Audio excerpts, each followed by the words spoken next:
ឯកឧត្តមងៅបូរីណាអញ្ជើញជាអធិបតីពិធីក្រុងប៉េលីរៀបចំព្រឹត្តិការណ៍សង្ក្រាន្តអូររាំងឪ2025ឯកឧត្តមងៅបូរីណារដ្ឋលេខាធិការតំណាងដ៏ខ្ពង់ខ្ពស់ឯកឧត្តមបណ្ឌិតអៀងសុផល្លែតរដ្ឋមន្ត្រីក្រសួងបរិស្ថានបានអញ្ជើញជាអធិបតីក្នុងពិធីក្រុងប៉េលីសូមសេចក្តីសុខពីម្ចាស់ទឹកម្ចាស់ដីដើម្បីរៀបចំព្រឹត្តិការណ៍សង្ក្រាន្តអូររាំងឪក្នុងឆ្នាំ2025ខាងមុខនេះក្នុងឱកាសពិធីក្រុងប៉េលីក៏មានការអញ្ជើញចូលរួមពីឯកឧត្តមម៉ៅដុងអភិបាលរងខេត្តត្បូងឃ្មុំលោកជានរុនអភិបាលស្រុកអូររាំងឪនិងឯកឧត្តមលោកជំទាវលោកស្រីមេឃុំមេភូមិមន្ត្រីរាជការនាព្រឹកថ្ងៃទី17ខែមីនាឆ្នាំ2025ស្ថិតនៅសួនឧទ្យានទន្លេស្ងួតភូមិថ្នល់កែងឃុំព្រះធាតុស្រុកអូររាំងឪខេត្តត្បូងឃ្មុំសូមបញ្ជាក់ផងដែរថាព្រឹត្តិការណ៍សង្ក្រាន្តគឺជាប្រពៃណីវប្បធម៌ខ្មែរមានតាំងពីដូនតាមកដើម្បីអបអរសាទរទទួលទេវតាឆ្នាំថ្មីដែលជាពិធីបុណ្យចូលឆ្នាំប្រពៃណីជាតិខ្មែរយ៉ាងណាមិញស្រុកអូររាំងឪតែងតែប្រារព្ធពិធីសង្ក្រាន្តដើម្បីអបអរសាទរទទួលទេវតាឆ្នាំថ្មីនិងដើម្បីបង្កើតភាពសប្បាយរីករាយជូនប្រជាពលរដ្ឋក្នុងមូលដ្ឋានស្រុកអូររាំងឪនិងភ្ញៀវទេសចរដែលមកពីមជ្ឈដ្ឋាននានាបាទពាក់ព័ន្ធនឹងករណីសង្គ្រាមនេះយើងឃើញហើយប្រទេសយើងរងសម្ពាធនៃសង្គ្រាមនិងការបែកបាក់ជាង500ឆ្នាំហើយបាទទើបតែមួយរយៈក្រោយនេះក្រោយពីឆ្នាំ79មកគឺយើងមានការបន់ទានជាហោហែរហូតមកដល់ឆ្នាំ1998ទើបយើងមានសន្តិភាពពេញលេញក្រោមគោលនយោបាយឈ្នះឈ្នះរបស់សម្ដេចតេជោហ៊ុនសែនបាទដែលជាមគ្គុទ្ទេសក៍ឯកក្នុងការរួមជាតិឲ្យមានសន្តិភាពពេញលេញបាទពាក់ព័ន្ធនឹងការរៀបចំសង្ក្រាន្តនៅអូររាំងឪនេះយើងធ្វើក្នុងកម្រិតស្រុកហើយការរៀបចំព្រួយដើមកន្លងមកគឺមានអាដាមបណ្ឌិតអៀងផល្លែតដែលគាត់ជាអ្នកទទួលបន្ទុកកាលតាំងពីឆ្នាំ2017 18រហូតមកគឺតែងតែមានកម្មវិធីសង្ក្រាន្តតូចធំទៅតាមពេលវេលាដែលយើងរៀបចំបាទហើយពេលនេះគឺការចង្អុលបង្ហាញជូនការងារជូនស្រុកជាអ្នក lead ទេសាកបងគាត់បាទតែគាត់ធ្វើបាននៅក្នុងកម្រិតណាមួយដើម្បីយើងបំពេញបន្ថែមទៅជួយគាត់វិញបាទដើម្បីឲ្យធ្វើក្នុងកម្រិតស្រុកដោយសារសង្គ្រាមយើងធ្វើគ្រប់តាមខេត្តរាជធានីខេត្តទាំងអស់ធ្វើដូចគ្នាតាមបណ្ដាភូមិឃុំធ្វើដូចគ្នាតែឆ្នាំនេះក៏ដូចជាឆ្នាំកន្លងមកដែរតាមគោលការណ៍គឺខាងគណៈកម្មការបនជាតិគាត់បានរៀបចំសង្គ្រាមធំនៅសៀមរាបហើយនឹងខេត្តផ្សេងៗក៏ធ្វើដូចគ្នាតាមស្រុកក៏ធ្វើដូចគ្នាមិនមែនធ្វើតែមួយកន្លែងប្រមូលដុំតែមួយកន្លែងទេគឺយើងធ្វើឲ្យសុបាយទូទាំងប្រទេសភូមិឃុំតែម្ដងបាទពាក់ព័ន្ធនឹងការធ្វើតំបន់នេះពីដើមឡើយយើងធ្វើឲ្យទៅជាតំបន់ទេសចរឬក៏ជាតំបន់សួនកំសាន្តនេះគឺដើម្បីឲ្យមានការនិរន្តរភាពនៃលំហូរសេដ្ឋកិច្ចក្នុងតំបន់មានន័យថាកាលណាយើងតំបន់មានមនុស្សចេញចូលមានការលក់ដូរគឺយើងធ្វើឲ្យលំហូរសេដ្ឋកិច្ចមានន័យថាប្រាក់វាវិលជុំនៅក្នុងតំបន់ធ្វើឲ្យសេដ្ឋកិច្ចជាពលរដ្ឋនៅក្នុងនេះនឹងអាចមានធូរស្រាលបានមួយកម្រិតមានកើនជីវភាពមួយកម្រិតទៅលើអ្នកប្រកបអាជីវកម្មមួយចំនួនពាក់ព័ន្ធនឹងការលក់ដូរពាក់ព័ន្ធនឹងការងារផ្សេងជាសំណូមពរសូមបងប្អូនជាពលរដ្ឋក៏ដូចជាកូនក្មួយយុវជនយុវតីសិស្សានុសិស្សទាំងអស់សូមចូលរួមក្នុង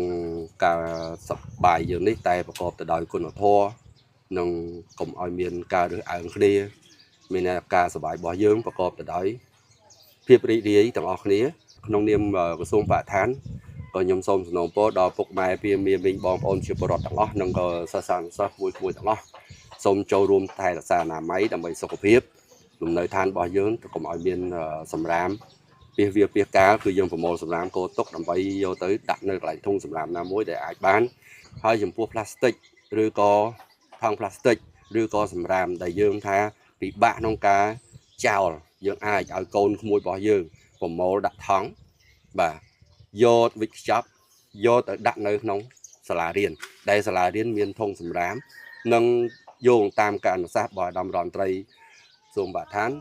លោកនឹងណែនាំទៅដល់បណ្ដាសាលាទូទាំងប្រទេសឲ្យបង្កើតទៅជាធនាគារផ្លាស្ទិកនៅតាមសាលាអញ្ចឹងកូនក្មួយដែលនៅតាមផ្ទះបើសិនជាមានការប្រើប្រាស់ផ្លាស្ទិកហើយមានសម្រាមផ្លាស្ទិកសូមប្រមូលយកផ្លាស្ទិកនោះច្រកថង់ចេញទៅសាលាយកហ្នឹងទៅដាក់នៅក្នុងប្រអប់ឬក៏ធុងដែលសាលាបានរៀបចំដើម្បីដាក់ផ្លាស្ទិកក្នុងឱកាសបុណ្យចូលឆ្នាំប្រពៃណីជាតិខ្មែរក្នុងការអបអរសាទរនេះគឺជើងត្រៀមធ្វើ4ថ្ងៃគឺនៅថ្ងៃទី13 14 15និង16ហើយរយៈពេល4ថ្ងៃនេះគឺយើងនឹងរៀបចំសម្រាប់ ធ្វើឲ្យមានភាពសប្បាយរីករាយសម្រាប់មហាជនទូទៅមិនថានៅក្នុងស្រុកអូរងឪឬក៏បណ្ដាតំបន់ផ្សេងៗដែលនឹងចូលរួមកំសាន្តនៅទីនេះផងដែរហើយទីតាំងសង្ក្រាន្តរបស់យើងគឺស្ថិតនៅក្នុងភូមិថ្នកែងឃុំប្រធាតស្រុកអូរងឪខេត្តបូកឃ្មុំដែលស្ថិតនៅទីតាំងតំបន់ប្រវត្តិសាស្ត្រសួនឧទ្យានទន្លេស្ងួតនៅមុខវត្តប្រធាតបាត្រីផងដែរគឺយើងបានបែងចែកនៅអនុគណៈកម្មការ3ដើម្បីទទួលខុសត្រូវមានអនុកម្មការសម្រាប់ការងារសន្តិសុខស្ដាប់ធ្នាប់សុវត្ថិភាពនិងបរិស្ថានការគិតគូរអំពីទីបញ្ជាការស្រាលសម្រាប់គាំពៀទៅលើការសង្គ្រោះបន្ទាន់យើងមានទីតាំងសម្រាប់ក្រុមគ្រូពេទ្យនិងរថយន្តសង្គ្រោះបន្ទាន់ប្រចាំការករណីដែលមានកត្តាចៃដន្យណាមួយដែលកើតឡើងយើងអាចគ្រប់គ្រងនៅសភាពការបានទាន់ពេលវេលាបង្កើតនៅ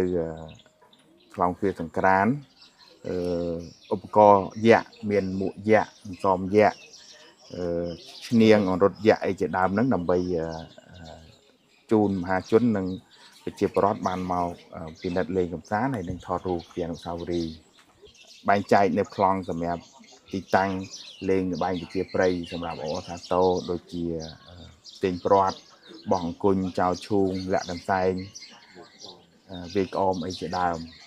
ក្រៅអំពីនេះក៏មានការរៀបចំជាការប្រកួតកីឡាមហាជនប្រភេទបាល់ទះផងដែរដើម្បីទទួលបាននៅហើយក៏មានការអមទៅដោយការប្រគំតន្ត្រីខ្នាតយក្សផងដែរសម្រាប់យើងដំណើរការចុងក្រោយនេះខ្ញុំមានតែការអំពាវនាវសូមឲ្យនិយាយលោកតាពុកម៉ែអ៊ំពូមីងទាំងអស់គ្នា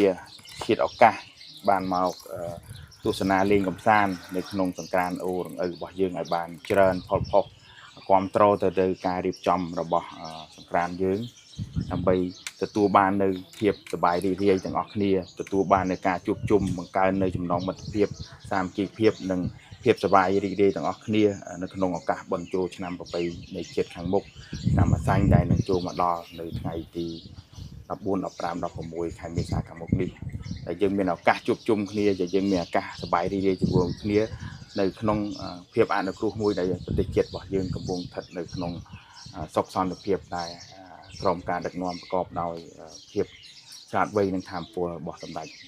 មហាបវរធិបតីហ៊ុនម៉ាណែតនាយករដ្ឋមន្ត្រីនៃប្រទេសជាតិ